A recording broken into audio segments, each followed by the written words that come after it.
Former Disney theme park employees of Reddit, what are some dirty secrets or stories you can tell us about your time there? You have to be in specific height ranges to play the different characters. Because Mickey's height range is so short, he's usually played by a woman. Likewise for Donald, although the most successful and best-known Donald that I knew while I worked there was a little person. When the princess face characters come backstage, they have to take off their dresses so they don't get dirty while they're on break, so the princesses are usually walking around in a smock and bloomers if you see them back there. There is some serious cognitive dissonance when you walk back and see Snow White in her bloomers on her phone cursing up a storm. People sexually harass the characters super frequently. I was working with Ariel, and cast members will always count down before they take a photo so people have time to get into position. I counted down and this teen boy decided to try to rip off one of Ariel's shells. I had to open his camera and expose his film so the photo didn't get developed and passed around. I found out later that I was supposed to take it to the Kodak shop to have the film developed and that one removed. But I'd always heard the rumors about ruining the film and nobody really trains you on that, so I just went with it. The little assholes deserved it.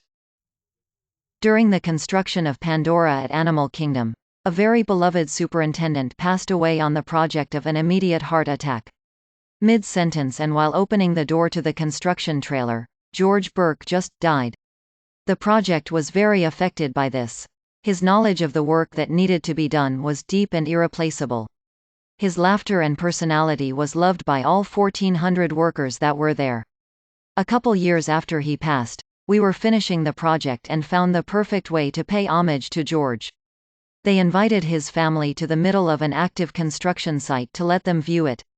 George's red hard hat, with the black Nordic cross on top, was attached to the rockwork, in the middle of the flowing river, to the left of the entrance to Flight of Passage, and plastered over.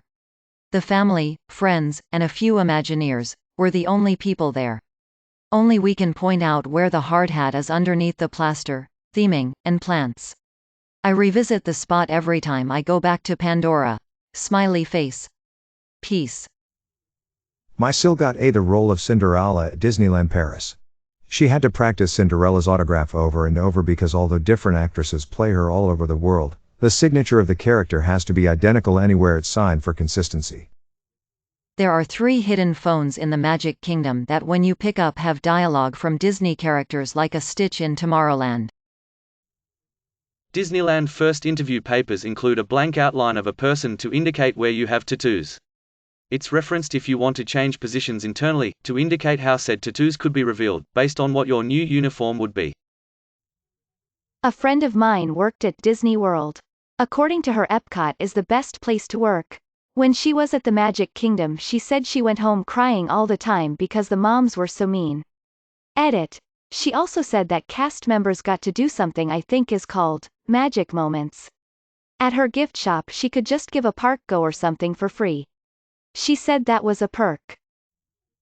Disney Cruise Line here. I used to go into the complaint system and read all the guest complaints from previous cruises. The amount of complaints that were because of sheer stupidity on the guests' part is staggering. People seem to think because they're paying lots of money they're allowed to do or say whatever they want, which of course can be unsafe on a ship. This might break the magic, but a lot of Disney princes are gay, and also bad at sex. Looking at you, Aladdin Naveen.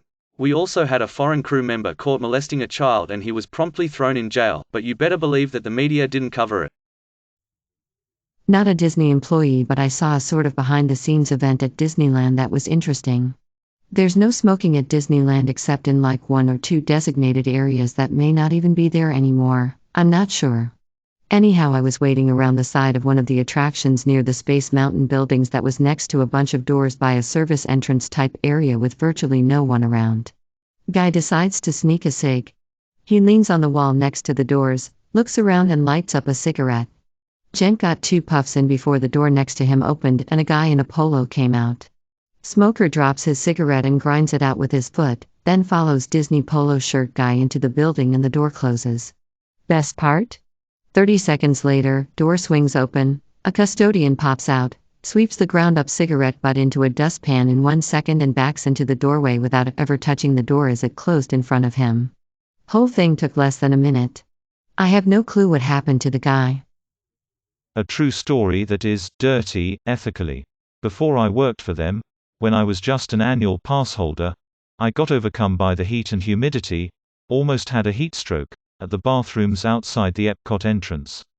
2 security guards wanted to take me to the park's first aid, but a Disney manager refused. He gets in the park when he buys a ticket. Manager walks away for a minute. Security guards say, "Man, I can't believe this," and, "What an operation." 30 minutes for Reedy Creek Fire Department to show up. I was so sick I didn't even pull out my app until they got there. Security guard number 1 says, "Now can he go to first aid?" Suddenly that manager is all about helping me, and so apologetic. He pushed me in a wheelchair all the way to first aid. "Can I get you some water, sir?" Big beep phonies.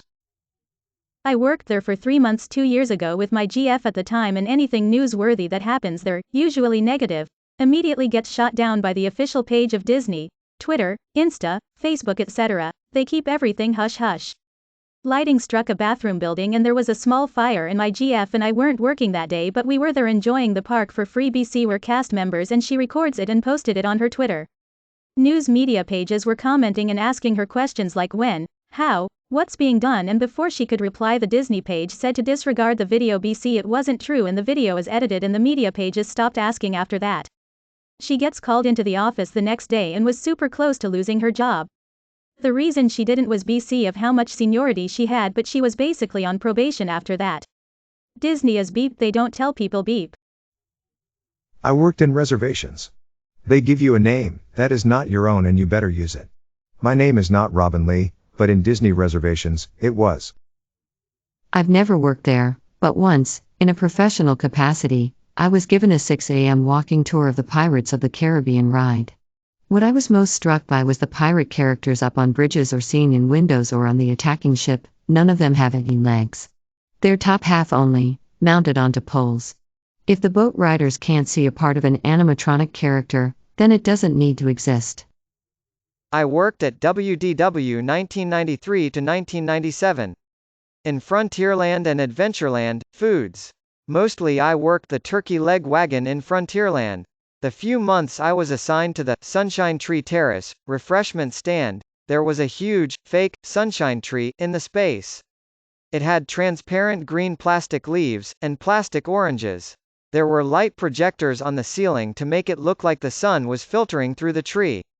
The leaves, and sometimes the oranges, would fall off. They had been installed in 1971, so 23 years later they would just drop. Every time one fell off, I took it home. In 2005, the sunshine tree was removed and destroyed. I have a shoebox full of leaves, and 3 oranges, the last surviving pieces of the sunshine tree. Obligatory, not an employee, but from a school band, interestingly enough. I was there for our school's performance, as we were going to march down Main Street in the evening. Before that though, we got a short, behind-the-scenes, look at one part of the park. It wasn't all too interesting, except maybe a few partially out-of-costume employees.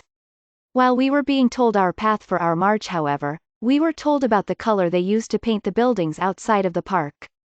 Apparently, they're painted a specific shade of green, specifically made to be uninteresting.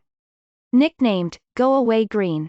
This is just so people who snoop around outside of the main attractions are less likely to go inside buildings they're not supposed to. Pretty neat. Every week the mouse come around and inspect our penis. May your day be filled with joy and happiness. And please remember to subscribe to Upvote for the best quality content every day.